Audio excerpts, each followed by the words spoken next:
This past summer, I built a full stainless steel pool heater using 2 old beer tanks.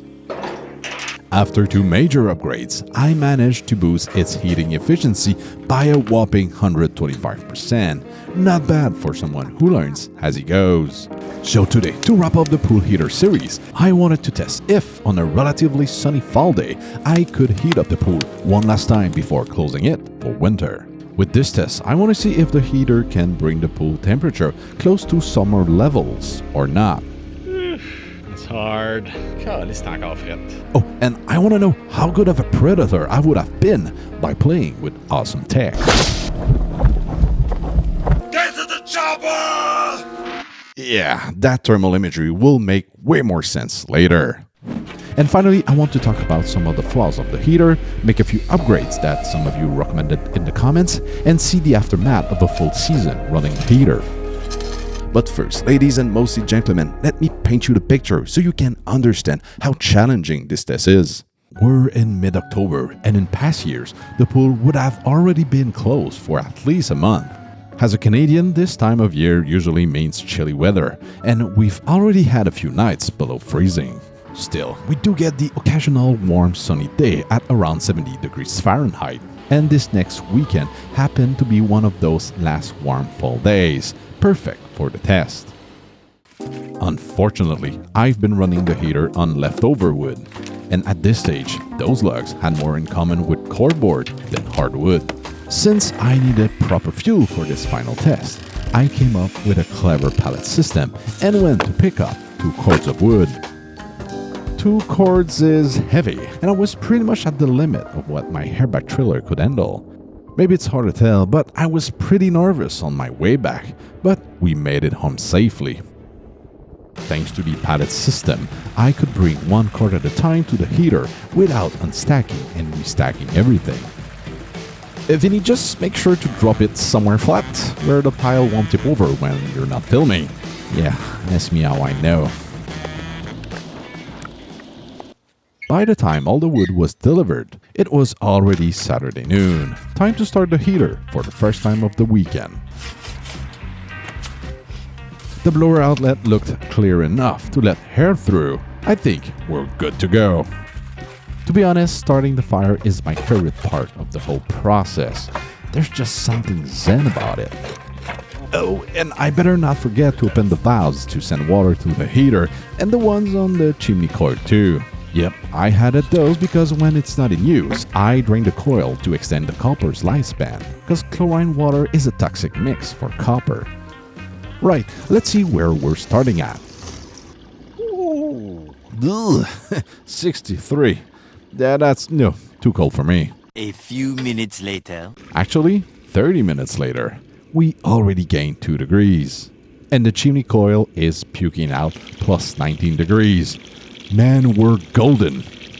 While the pool is heating up, I want to share a new feature I thought of while unloading the second pallet, but forgot to film it. But that's fine though, because I can do a demonstration with other pallets that I need to bring to the recycling center anyway. You see, the reach is pretty limited on a forklift, or in my case, forklifts on a tractor. But if I drop my trailer, I can go all the way to the front and drop the first pallet. Then I bring the trailer up and load the second one. And you see, with the trailer hub, that's how far I can go with the tractor. Sure, I could push the first pallet with the second one, like new stuff pushes on old stuff, but when you think about it, unloading a 2-pallet trailer, yeah, that trick won't really work. So yeah, just wanted to share that little tip with you guys. Now, back to the heater for refueling. As the temperature rises, I'll jump between the heater process and some issues I've encountered with the heater during its first season, starting with rust. Well, it's not the first time I mentioned rust on my stainless steel heater, but as a reminder, this one is on me. I used a brush, thinking it was brass, but it turns out it just had a brass coating over steel. When I brushed these still hot welds with the steel brush, I ended up contaminating the stainless steel, and now I got surface rust. So I want to do a side-by-side comparison test. On one side, I'll use a silicon carbide wheel, and on the other side, I'll use this. Yep, that's just a pot and pan cleaner, but this contains oxalic acid, which can remove rust. You see, the right amount could dissolve the iron oxide and restore the stainless steel's corrosion resistance. I mean, it works really well. I was about to use the Scotch-Brite. But no, a simple shop towel will do the trick. Wow, that was easy.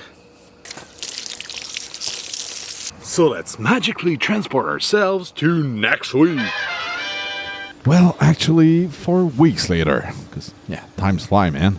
The carbide wheel worked very well, but the pot and pan cleaner, not so much. I mean, it's better than it was before, and there's probably a sweet spot on how long you should leave the product on the rusted area.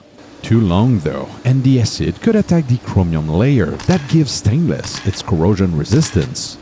And because how much work I put into this heater, it won't be my test bench to find that sweet spot. Oh no. But at the end, for its simplicity of use, the wheel wins, hands down.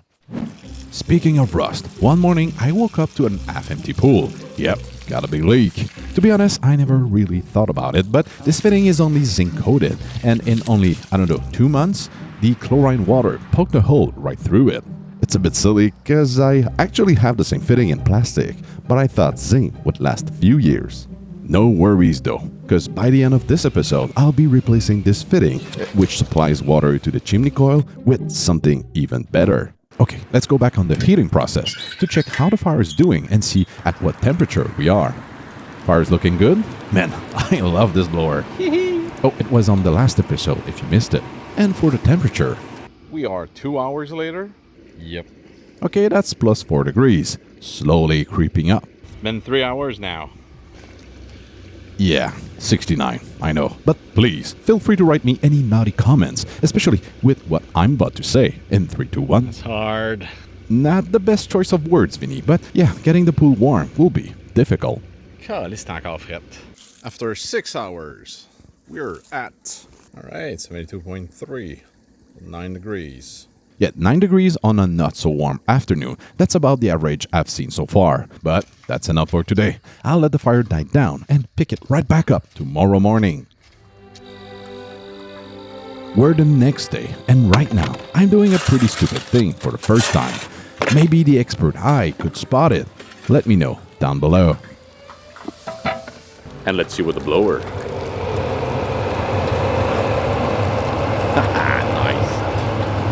And overnight, we only lost 2 degrees, starting at 70. Not bad. Back on the issues of the heater, where the chimney core produces a lot of condensation.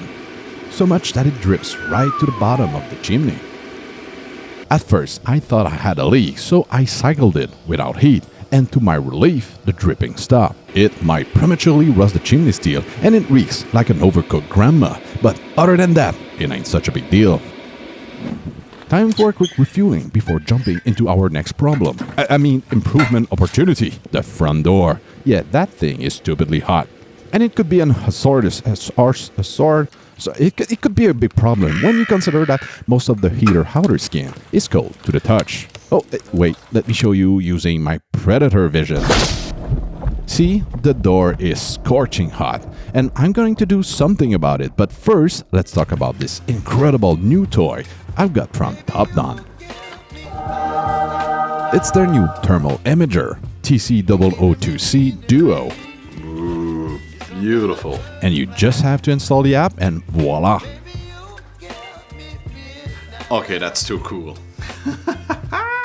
With its multi-platform USB-C design, it works seamlessly on both iOS and Android, so you can plug it in and start scanning instantly. No adapters, no setup, no headaches. And thanks to an upscale 512 by 384 resolution, every thermal image comes through with impressive clarity and sharp detail, letting you spot exactly what you're looking for. With its incredible range of -4 degrees Fahrenheit to just above 1,000 degrees Fahrenheit, whether you're checking an engine, wiring, or insulation, it's ready for the job. The 25Hz frame rate gives you smooth, real-time scanning that feels fast and responsive. No lag, no delay. And with the Smart Top Infrared app, you get an intuitive interface to capture, analyze, and share your results instantly. Compact, precise, and lightning fast. This is the ultimate pocket-sized thermal imaging solution for anyone who wants pro-level performance anywhere, anytime. It might be a bit of a stretch, but you can even use it for cooking. I used the top-down thermal imager to analyze what's going on inside the firebox. Oh, wrong setting. Looks more like the surface of the sun. So there's two temperature levels, normal or high. With the right setting, we can clearly see a temperature difference on the sides.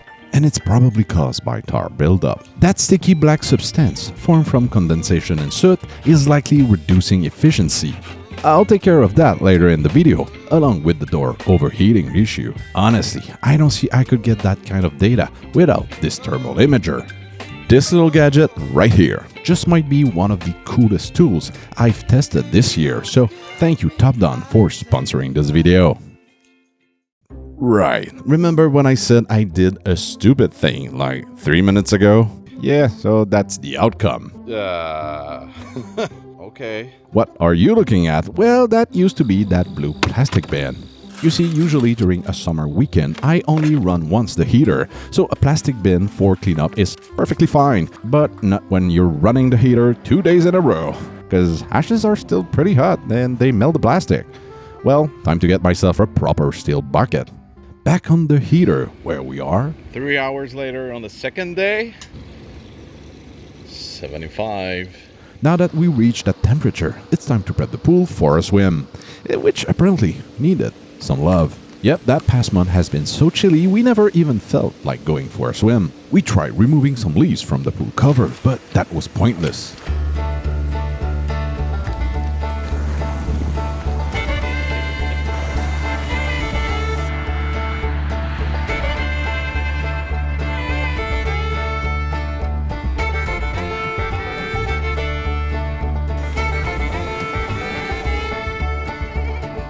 After a while, we got the pool clean enough for a swim.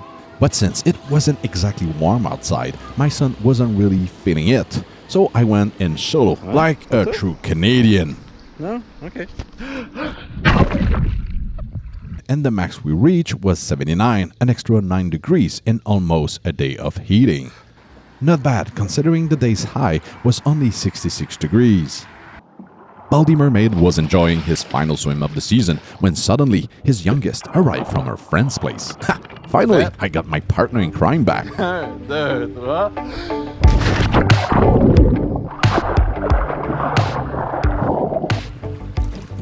I really enjoyed this little experiment. I know I could probably get even better results with some extra insulation around the pool or other improvements. Let me know down below if you have any ideas. Last night, I didn't bother putting the cover back and we lost about 6 degrees, but the water was still plenty warm compared to the cold ambient air. It's hard to capture on camera, but the pool was steaming like a hot tub. See, yeah, right there. That's crazy. Right, all good things must come to an end, and it's time to close the pool. I'll use this opportunity to check the aftermath of a full season of running the heater and make a few improvements.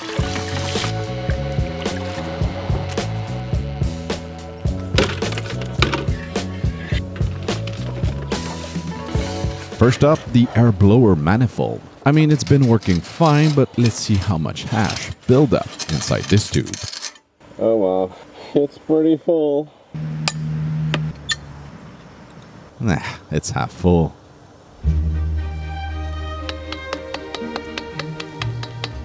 Oh boy, that's way more than I thought. Next thing to disassemble is the door. Green Loctite, right. Oh, by the way, a little toolmaker trick. If the holes don't line up, just reduce the bulb diameter. Doesn't really always work because you reduce the strength of that bulb, but sometimes when you're in a pinch. Stick around, because I'm about to modify this door to reduce the heat problem. But next, I'll check the chimney for creosote buildup. And it looks, I don't know, I'm no chimney sweep here. I think for a season it's okay. And for the copper coil, I'm sure a good cleanup will help efficiency for next season. After a thorough cleanup, using a regular nylon brush and a small custom brush to reach the tight spots inside the chimney with the coil. Much better. Alright, let's put the chimney away for winter, drain the heater, and jump into the first round of modifications for next year, starting with the air blower manifold. Many of you mentioned that this double elbow might greatly impact the airflow. And first, I want to thank all of you who left a comment. I truly appreciate your input. Secondly, I thought about those who said this U-turn reduced the flow, and I said to myself, well, they're probably just overthinking it. Then I remember that I also overthink the fan's blade design to enhance its performance. So I was like, yeah, I think you're right, guys. Let's fix those boxy corners.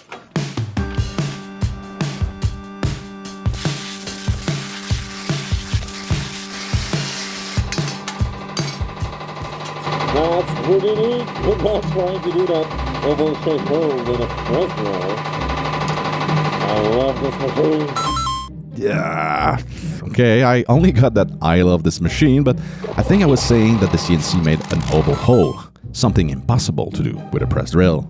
So I guess that's why I said I love this machine.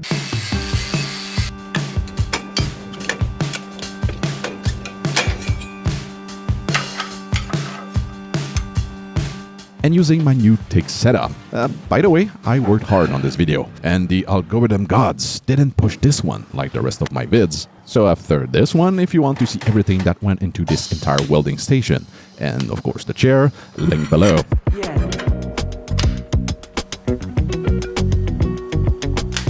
Here, I'm making a port for an air gun. I'll do a little demo in just a sec, so yeah, you'll understand.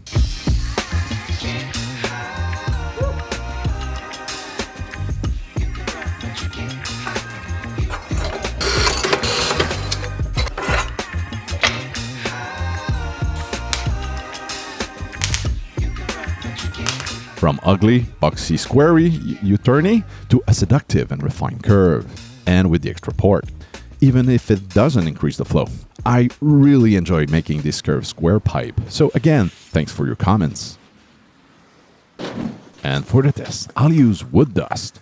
The idea is to use compressed air to blow some of the ash out of the pipe without taking it apart. But let's see if it works. If that works, that's gonna make a mess.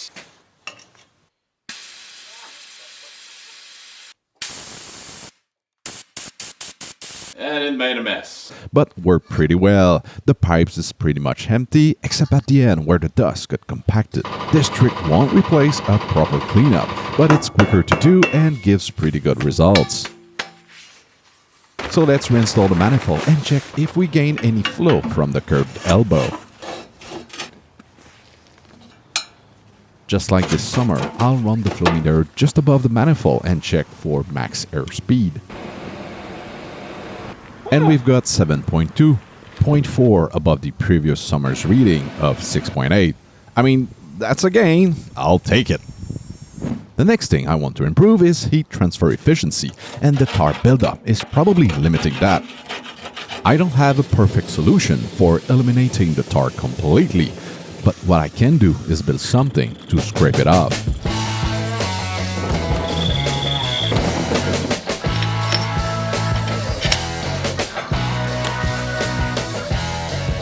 I'm using a cut section from the original beer tank to create a blade. It should pretty much match the inner diameter of the heater's round firebox. Then I made a sharp bevel edge on one end and jammed it into the splice pipe.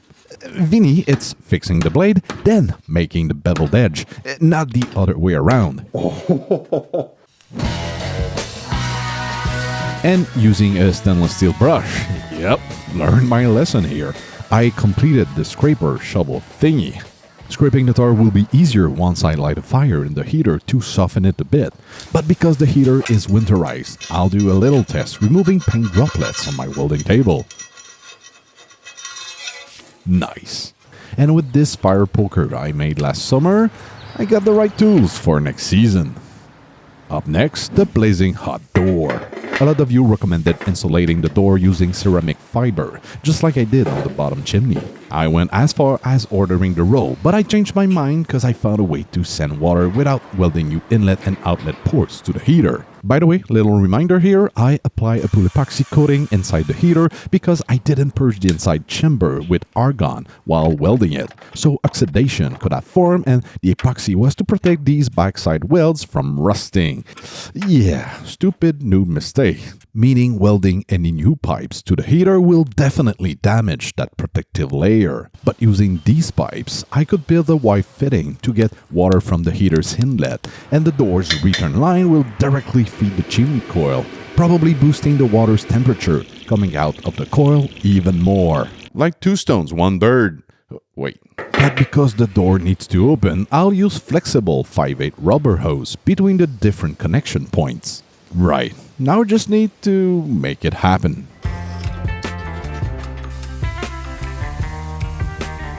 This time I couldn't use the CNC plasma machine to make an oval hole, but it looks decent enough.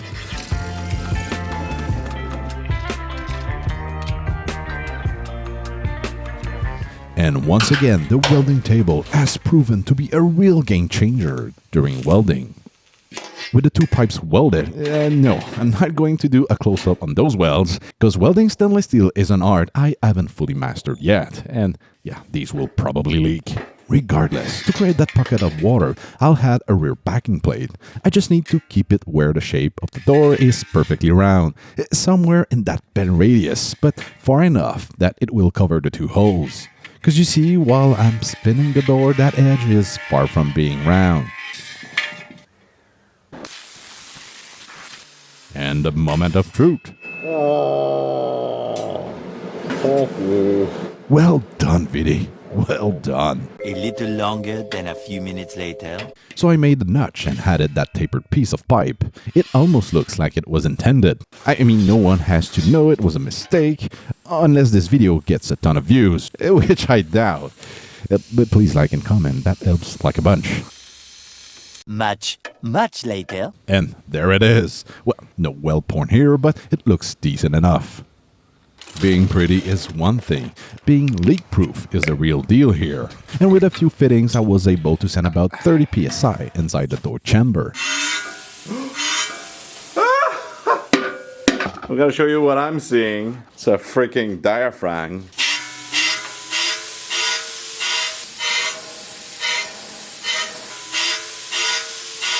Oh well. I tested it at 30, while the pulse pump only pushes 10, so yeah, should be fine here. But did I get any leaks?